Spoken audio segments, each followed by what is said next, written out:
À la une ce soir, le TCSP en service d'ici le 1er septembre, une date évoquée lors de la séance plénière de la CTM. Nouvelle annonce dans ce feuilleton administratif qui a mis en ébullition l'Assemblée hier soir. Vous entendrez quelques réactions. Le Tour d'Ailleul, notre série de reportages sur les préparatifs. Fort-de-France accueillera le prologue de la compétition ce dimanche. Les employés de la ville sont à pied d'œuvre pour la sécurité, vous le verrez.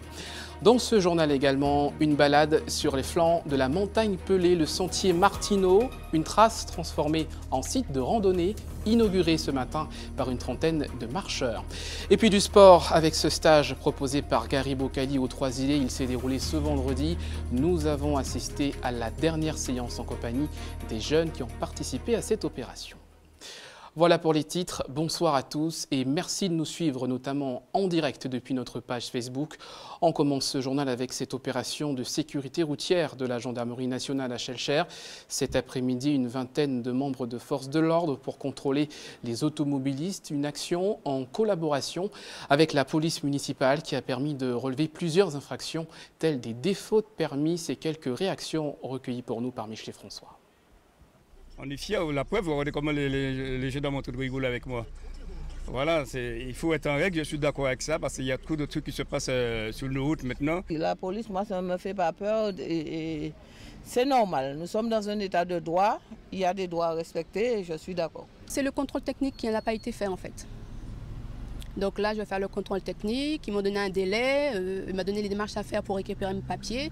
Et après, je pourrais rouler normalement. Je m'attendais à un moment ou à un autre à ce que ça tombe sur moi, quoi. Mais bon, c'est tombé sur moi aujourd'hui. Je ne vais pas me fâcher parce que je savais que si j'étais arrêtée, que j'étais en faute. Il y a deux buts principaux dans ce type de contrôle. D'abord, c'est assurer une présence effective et une lutte contre la délinquance. Parfois, par opportunité, vous avez vu qu'il y a notamment un chien qui est présent. Donc, par opportunité, vous pouvez trouver des stupéfiants, des armes.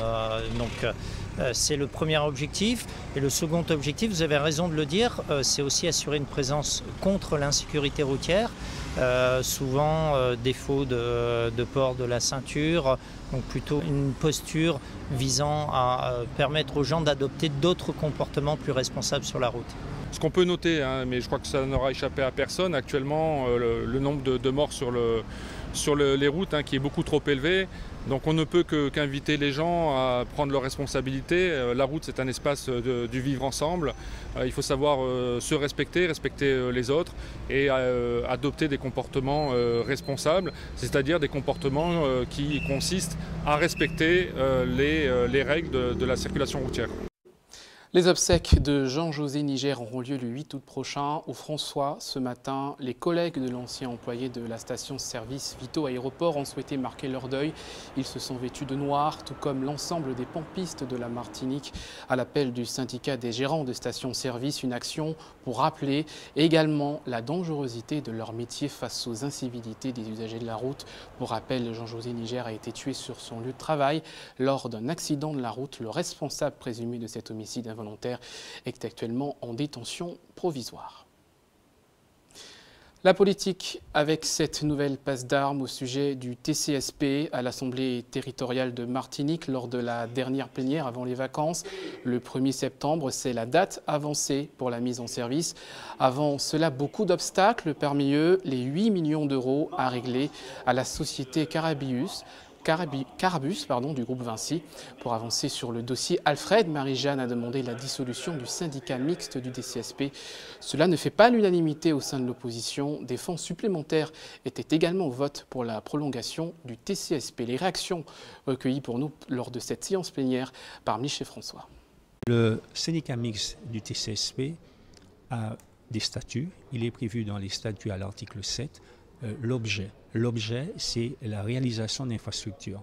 Maintenant que l'infrastructure est réalisée, le syndicat mixte devient sans objet. Donc nous avons dû, conformément aux dispositions législatives du Code général des collectivités territoriales, procéder à la dissolution du syndicat mixte. Il faut savoir que le TCSP relève effectivement de la CACEM et de son délégataire, la CFTU. Donc, la question mérite d'être posée à la CACEM. L'engagement qui a été pris, c'est de faire rouler le TCSP à la date du 1er septembre 2017. nous espérons, et la nouvelle autorité organisatrice qui est Martinique Transport espère que la CACEM pourra effectivement faire en sorte que ce TCSP déroule et puisse tenir ses engagements. Dans le groupement de commandes qui avait été fait à l'époque par la région, le syndicat mixte était simplement l'intermédiaire. La région payait le syndicat mixte payait le PPP. Sauf que depuis qu'ils sont arrivés à la gouvernance de la CTM, ils ont stoppé les paiements au syndicat mixte et le syndicat mixte ne peut donc pas payer le PPP. Mais ce n'est pas une volonté du syndicat mixte. C'est simplement que le donneur d'ordre, qui était la région, qui est devenue la CTM, a décidé de couper les vivres au syndicat mixte. Ce qui se passe, le syndicat mixte ne pouvant plus payer, aujourd'hui, la CTM veut être en direct en tant que patron. C'est toujours cette culture de vouloir se dire c'est moi qui donne en direct. Donc la CTM veut avoir le PPP en direct. J'espère qu'il va le payer, mais il faut qu'il le paye pour qu'on ait une chance de pouvoir faire démarrer véritablement le service public transport sur le TCSP avec les bus à haut niveau de service pour la fin de l'année.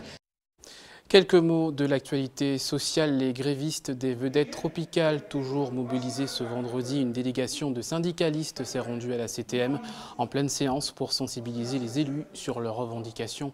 Une vingtaine au total, ils réclament le respect des acquis sociaux. Les vedettes tropicales sont restées à quai depuis hier. J-2 avant le départ du Tour d'Aïol. L'heure est maintenant au dernier préparatif pour les villes-étapes. Ce matin, Fort-de-France, qui accueillera le Prolox ce dimanche, proposait une visite des installations. L'accent a été mis sur la sécurité. On voit cela avec Loïc Régis. Les rues astiquées, les espaces à proximité du bord de mer sont débarrassés des objets dangereux, comme ces clous et ces grosses pierres. La voie publique est sécurisée. La ville de Fort-de-France s'apprête à accueillir plus de 30 000 participants dimanche pour le coup d'envoi du Tour d'Aïol. Le dispositif est rodé. Il y aura effectivement des fouilles à l'entrée pour s'assurer que les gens qui rentrent sur le périmètre ne rentrent pas avec des objets illicites, ni d'armes à feu, ni d'armes blanches. Donc c'est un dispositif que nous avons déjà mis en place pour le carnaval. Fouille des bagages, fouille des sacs, fouille des personnes, pour s'assurer encore une fois que tous ceux qui viennent au Tour d'Aïol viennent uniquement faire la fête et se détendre, et pour rien d'autre. Le Malécon sera réservé au public. L'accès intérieur du centre-ville sera contrôlé. La gestion du flux de circulation des véhicules est déterminante. Les gens doivent se garer alors, dans le centre-ville, puisque la totalité de la ville n'est pas fermée, je le rappelle. Boulevard Général de Gaulle, enfin les rues du centre-ville, toutes ces voies-là sont accessibles. Mais il y a également un dispositif de transport à partir du parking du stade Pierre-Liquer qui va permettre effectivement, moyennant le passiol d'€1, à toute personne qui le souhaite, d'emprunter les transports publics et de venir à Fort-de-France. Le budget est lourd, près de 285 000 € juste pour le prologue, le prix d'un partenariat solide entre la ville et la Fédération des Aïoles Rondes. L'instance a dû mettre la main à la poche pour assurer un dispositif de sécurité efficace dans les autres villes d'étape. Nous avons été obligés de réduire le nombre d'agents de sécurité dans les villes. Les maires ne sont pas d'accord, ce qui peut fort bien se comprendre, et nous demandent de rétablir. C'est-à-dire que nous étions à un chiffre que nous avons ramené à 77 000 € pour les agents de sécurité. Eh bien, ce chiffre, nous allons être obligés de le ramener à hauteur de 110 000 €, c'est-à-dire mettre 30 000 € de plus. Et ces 30 000 €, nous allons être obligés de les prendre sur la prime que nous a octroyée la CTM pour les yoleurs. En clair, les yoleurs vont payer la sécurité du Tour. Une fête populaire qui vise à rassembler toutes les générations. Pour la 7e année consécutive, un espace sera dédié aux personnes âgées ou en situation de handicap. En bref, la qualité de l'air avec l'indice Madinier qui était aujourd'hui de 7, il restera au même niveau demain. Madinier qui maintient sa procédure d'information auprès des personnes sensibles. Et c'est l'heure de retrouver notre invitée ce soir, Sandra Agnatia, bonsoir. Bonsoir. Vous êtes membre de l'association N. Dans le cadre de la journée mondiale contre les hépatites, vous avez organisé aujourd'hui, vous aviez prévu de nombreuses opérations. Est-ce qu'elles ont pu se maintenir ? Alors, nous avions prévu avec plusieurs militants et un groupe de travail un week-end santé qui devait se dérouler de ce vendredi jusqu'à dimanche après-midi à destination des personnes vivant avec les hépatites. Mais nous n'avons pas pu atteindre le nombre d'inscrits, 15, donc nous avons dû reporter ce week-end malheureusement. Alors, est-ce que cela veut dire qu'ici en Martinique, l'hépatite B reste une préoccupation assez lointaine ?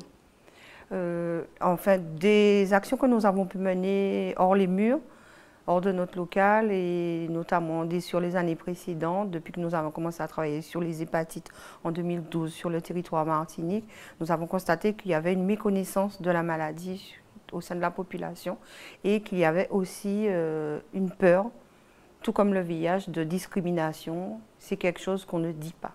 Alors justement, même au niveau des chiffres, ils sont très rares. Comment expliquer justement ce silence en termes d'épidémiologie ? Alors effectivement, en termes d'épidémiologie, il n'y a pas de données récentes. Les données datent d'il y a quelques années, effectivement, et il y a tout un travail d'état des lieux à faire sur le terrain. Alors pour rappel, l'hépatite B, c'est tout de même une maladie qui peut être assez grave, qui s'attaque notamment au foie, et qui peut être transmissible par le sang, mais également par les relations sexuelles. Quelles sont les actions qui sont menées au quotidien par l'association AIDE, qui est en la matière une association référente, qui sont menées au quotidien chaque année? Alors, de toute façon, quelles que soient les actions que nous menons à l'extérieur, nous parlons toujours des hépatites, puisque les hépatites font partie des maladies qui se transmettent sexuellement. Donc, nous mettons toujours l'accent sur les hépatites, demander aux personnes si elles ont fait leur vaccin contre l'hépatite B, et voilà. Alors justement, cette opération qui était prévue ce week-end, est-ce qu'elle pourra être reportée ? Alors nous allons la reporter courant octobre et nous allons continuer la mobilisation au sein de la population. Et je profite d'être à l'antenne pour dire, si vous êtes concerné par les hépatites virales B ou C, n'hésitez pas, contactez-nous. Ce week-end que nous organisons, et il permet de répondre aux difficultés rencontrées par les personnes et d'apporter des réponses aux besoins de ces personnes. Il s'articule autour d'ateliers et aussi également autour de moments de partage et d'échange informels. Donc n'hésitez pas, rapprochez-vous de nous. Merci beaucoup d'avoir accepté notre invitation. On rappelle que l'opération prévue ce week-end est annulée pour faute de personnes qui ont pu s'inscrire et puis reportée normalement au mois d'octobre. Merci à vous. Merci. Restez avec nous à suivre dans votre journal l'actualité des régions en Guadeloupe. De fortes tensions entre les forces de l'ordre et quelques habitants de Grand-Bay à Gosier. Des échauffourées ont éclaté en Guyane. Et puis, votre JT des communes, découverte ou redécouverte d'une librairie dédiée aux jeunes de Ducos. En Guadeloupe, le calme est revenu au quartier Grand-Bay au Gosier. Hier soir, la tension était vive entre les manifestants et les forces de l'ordre. Des feux de rue ont été érigés et des échauffourées ont éclaté. Les explications de Linda Carrière-Si et de Patrick Curie. Hier soir, sur la RN4 au Gosier, les esprits se sont échauffés. Situation tendue entre forces de l'ordre et le collectif Guadeloupe en mouvement. Ces derniers ont décidé une fois de plus de montrer leur opposition au projet d'aménagement de Grand-Bay. Depuis plusieurs mois, le collectif est sur le front pour se faire entendre. Nous sommes là simplement pour démontrer que nous sommes des citoyens, pas des voyous, et qu'on recherche toujours le dialogue. Le maire cherche simplement à couillonner les gens. Il leur demande d'aller à la Samsamar et de signer des papiers pour sortir du rachis. Donc M. le maire du Gosier est en train de bagouler les gens avec des propos qui n'ont rien à voir avec le droit, simplement parce qu'il veut s'accaparer de la zone, on ne sait pas pourquoi. Le secrétaire général nous a réaffirmé l'engagement financier de l'État. Il nous a réaffirmé la position de l'État du point de vue juridique. L'État ne remet pas en cause ses arrêtés. L'État ne remet pas en cause ses lois. Pour la ville, il n'est donc pas question d'expulser la population de Grand-Bay pour construire des hôtels et une marina. C'est en raison de la vulnérabilité au risque que les constructions de logements sont désormais interdites sur le site. Le projet d'aménagement de Grand-Bay n'a pas fini de susciter la colère des riverains. Retour en Martinique, direction le Prêcheur pour découvrir le sentier de Martineau. Le sentier Martineau, une trace transformée en circuit de randonnée pédestre, 5 km 500 sur les flancs de la montagne Pelée. Ce matin, des marcheurs privilégiés ont pu l'inaugurer. Le reportage de Louis Sabas. De la timide mygale Matoutou-Falaise au chant des oiseaux discrets. C'est ce que découvrent ces randonneurs. 2h30 de marche en pleine nature, sur un chemin souvent escarpé, mais toujours dans la bonne humeur. Et pour cause, le sentier Martineau permet à ces marcheurs, pour la plupart amateurs, de découvrir la flore et la faune des environs du Prêcheur. J'ai vu notamment un insecte qu'on appelle le Matoutou-Falaise. Donc c'est la première fois que j'en voyais un de mes yeux. Il y a des cabris sauvages, des cochons sauvages, des fleurs qu'on a pensé avoir été rayées de la carte préchotine, qui sont encore là. C'est à faire. C'est vrai, je rigole parce que je suis quand même tombée 2 fois, parce qu'il y avait beaucoup de descentes et ça glissait un peu, mais quand même, c'est à faire. Jadis, une trace qui permettait aux anciens de rejoindre leur habitation dans la hauteur du Prêcheur, le sentier Martineau sillonne le pied et le flanc de la Pelée sur 5 km 800.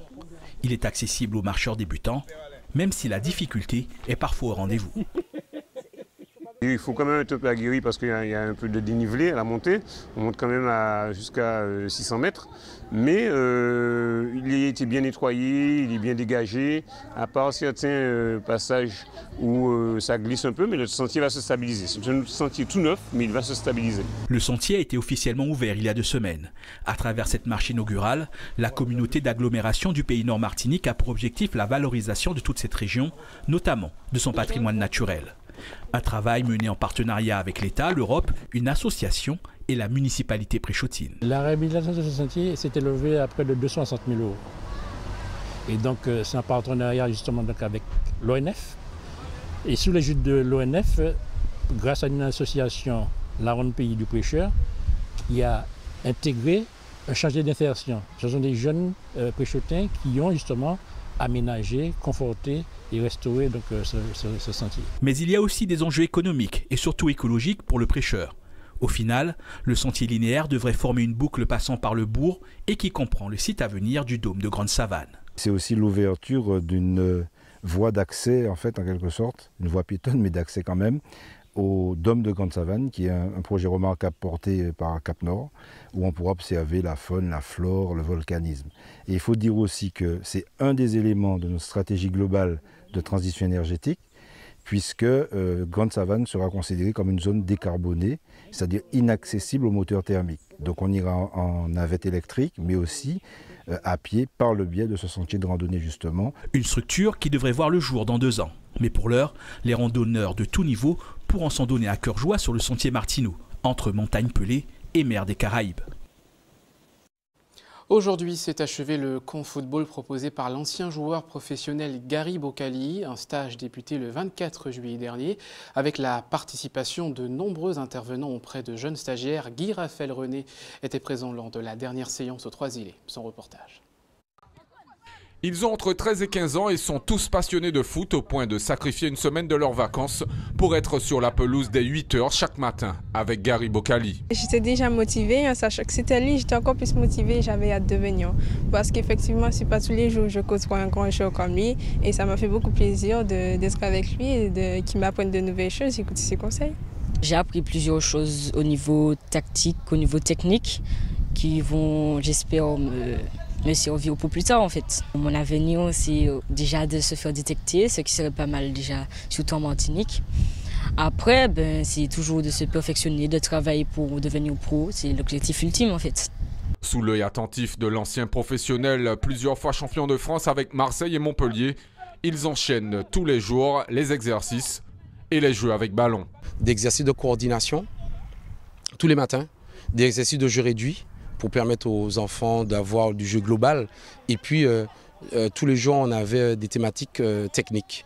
Le premier jour, la passe et le contrôle. Le deuxième jour, le dribble. Le troisième jour, du jeu à 2 à 3 pour apprendre aux gamins à se déplacer, à jouer en coéquipier, à jouer avec les autres en collectif. Et puis, on a terminé aujourd'hui avec les techniques défensives et les techniques offensives. Là, ça c'est l'Halloween. Là, ça c'est l'Halloween. Fixe, fixe, fixe, donne. Et allez, chaîne. Oui. Un stage de perfectionnement mis en place par l'association Format Foot qui leur permet d'aller plus loin que dans la pratique en club et même d'aborder l'idée d'une carrière professionnelle à l'instar de leur idole. Par expérience, on a pas mal de joueurs qui sont partis et qui sont vite revenus. Donc c'est vrai que c'est un problème d'adaptation pour nous parce que c'est compliqué de laisser la famille, d'aller à 8000 km et de pouvoir aller se bagarrer là-bas parce qu'après il faut savoir que c'est un combat d'aller là-bas. Donc on a besoin certes de joueurs qui sont bons sur le terrain mais qui sont forts aussi dans la tête, donc forts mentalement. Donc c'est pour ça qu'on a vraiment fait justement des ateliers de développement personnel pour pouvoir les aider à dépasser ce cap. En fin de matinée, c'est Cathy Piéjos, handballeuse gros-mornaise partie à 19 ans dans l'Hexagone pour sa carrière professionnelle qui leur a fait part de son expérience du haut niveau. Elle a évoqué avec les jeunes les difficultés liées à l'éloignement de la famille. Donc j'arrive à 19 ans au Havre, donc je passe 3 ans là-bas. Championne de France de Division 2 et puis j'accède en Division 1 et c'est là que l'aventure commence en fait. L'importance de cette intervention, c'était qu'ils sachent que c'est pas évident. Donc on s'éloigne de toutes nos familles, de toute cette vie martiniquaise et qu'on est amené à découvrir autre chose, notre pays, notre culture, notre façon de vivre et d'aborder les entraînements. Donc tout ça, c'est pas évident et pouvoir s'adapter. Une première édition du camp Gary Bocali riche en interventions diverses. Un projet similaire concernant les entraîneurs locaux est déjà à l'étude pour les mois à venir. Clôture également pour l'opération Ville Vie Vacances au Robert à l'initiative de l'association Objectif Prévention Martinique. Pendant 2 semaines, des jeunes Robertins âgés entre 14 et 16 ans ont pu participer à plusieurs ateliers. Parmi les thèmes, la sécurité routière. Ils ont également été récompensés d'un diplôme de secouriste, une fierté pour les participants. On les écoute, ils s'expriment au micro de Loïc Régis. Pour ce diplôme, on a appris une journée où on a appris les premiers gestes de secours pour un accident, des brûlures, des saignements. Par exemple, on a appris aussi comme exemple les attentats, comme c'est fréquent maintenant. Non, je n'avais pas envisagé ça, mais maintenant je vois que ça peut me permettre de sauver des vies s'il y a un truc qui se passe dehors. C'était pas dur, mais on ne s'attendait pas à ça, à faire ce genre de truc-là, à aider les autres et tout, donc... oui, c'était bien. C'est l'heure de retrouver votre JT des communes.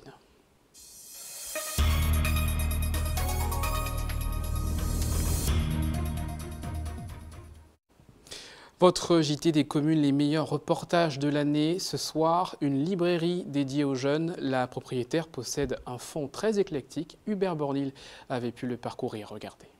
On est vraiment dans le monde merveilleux de l'enfance, de la lecture. Alors j'ai trouvé des petites choses intéressantes comme ça. La Belle et la Bête, là c'est l'audio-livre, il raconte tout simplement le livre. Et puis pour les parents qui sont parfois fatigués de raconter, répéter l'histoire, il y a cet appareil qui peut vous remplacer tout simplement. Et puis toute l'histoire de Star Wars. Enfin, j'ai retenu ça encore au rayon adulte, livre de poche, Nelson Mandela, Non à l'apartheid ou encore Rosa Parks. On trouve aussi de belles histoires, Gandhi, Jean Jaurès, bon, voilà. C'est d'abord le nom qui interpelle. Un clin d'œil à notre charmant petit lézard, l'Anoli, une créature du reste assez sympathique faisant partie de notre environnement quotidien. Et puis une fois entré, on est vite séduit par le côté coloré, chaleureux et accueillant de la librairie. Les gens aiment beaucoup parce que c'est beau, ils découvrent beaucoup de nouveautés que peut-être qu'il n'y a pas ailleurs, parce qu'il y a énormément de choix.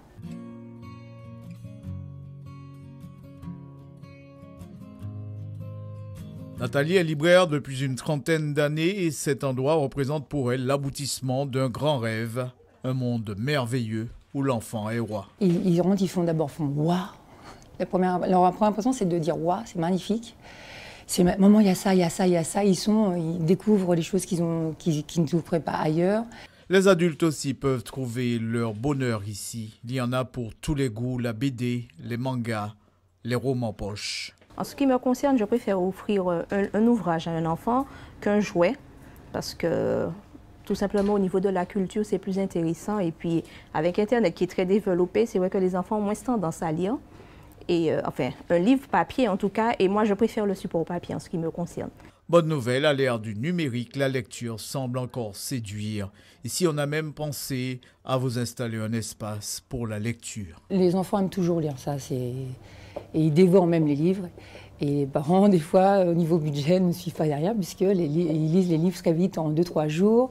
J'ai passé un agréable moment dans cette librairie. Là, je reviens tout juste du club de lecture. Et puis, je vous invite déjà à retenir vos places pour la séance de lecture de l'auteur. Elle sera ici, Fabienne Valérie Christophique, qui va nous présenter Histoire d'enfance dans tant longtemps. Ça sera le mois prochain.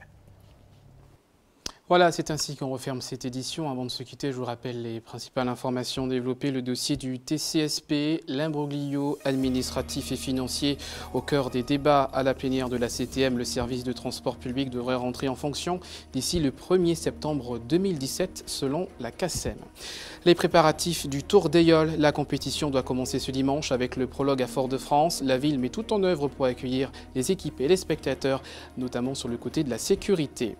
Un nouveau site pour les amateurs de randonnée, inauguré ce matin le sentier Martineau entre le bourg du Prêcheur et Grand Savane, 5 km 500 de balade en pleine nature. Et puis, Gary Bocali était en Martinique, l'ancien joueur de l'OM animait un camp de vacances avec le concours de plusieurs intervenants.